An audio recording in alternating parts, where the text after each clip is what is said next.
अच्छे से यूज़ करना चाहिए, ये बात आपको मैं बता दे रही हूँ। तो उनको 1 या 2 तुलसी रोज दे सकते हैं ट्यूबरकुलोसिस के पेशेंट को। अगर बहुत ज़्यादा गर्मी कॉज होती तो अलग सी बात है, अदरवाइज आपको पता होना चाहिए कि स्टेफाइलोकोकस जो है वहाँ पर भी काम करती है, मतलब सारी चीज़ें।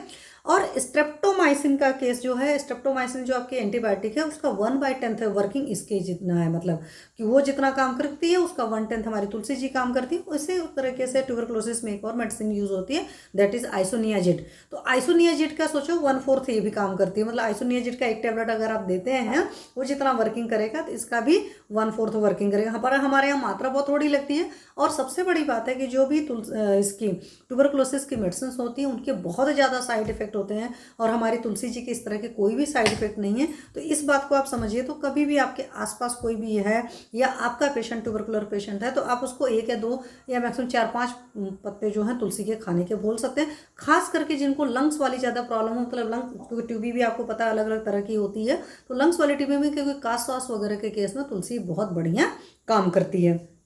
ठीक है।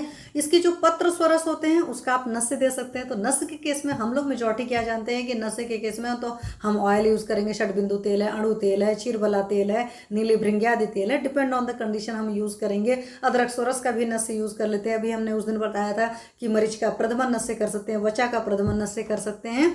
आप तुलसी जी के पत्र स्वरस का भी नस से दे सकते हैं शिरोरोगों में। उष्ण भी रहे, कटु भी पाक है, इसका मतलब है कि शोधन की तरह काम करेगी, तो आप ये चीज़ें भी कर सकते हैं। कर्णशूल वगैरह के केस में भी इसका स्वरस डालते हैं, लेकिन कर्णशूल के केस में मैं हमेशा कहूँगी अगर कभी भी पस का कंडीशन है तो पस की कंडीशन में ना कोई ऑयल डालिए और ना कोई स्वरस डालिए, इस बात का पूरा पूरा ख्याल रखिए।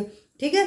लोकल एप्लीकेशन की अगर मैं बात करूँ तो दद्रू वगैरह है, रिंगवर्म है, कच्छू वगैरह है, उन सारे जगह इसके पत्र स्वरस को आप लोकल एप्लीकेशन लगा सकते हो। मतलब पत्र स्वरस पीस लीजिए या पत्तियां ही सीधे पीस लो, कल्क की तरह लगा दो, ज़्यादा सोचने की ज़रूरत नहीं है।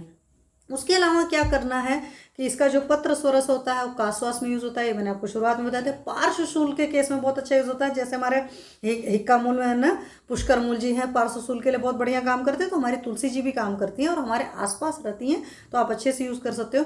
और एक्ष्मा वगैरह इन सारे केस में मतलब काश श्वास एक्ष्मा पार्श्वशूलों में बेस्ट वर्किंग है तुलसी जी के पत्र स्वरस की। ठीक है। इसी तरह जब अगर बात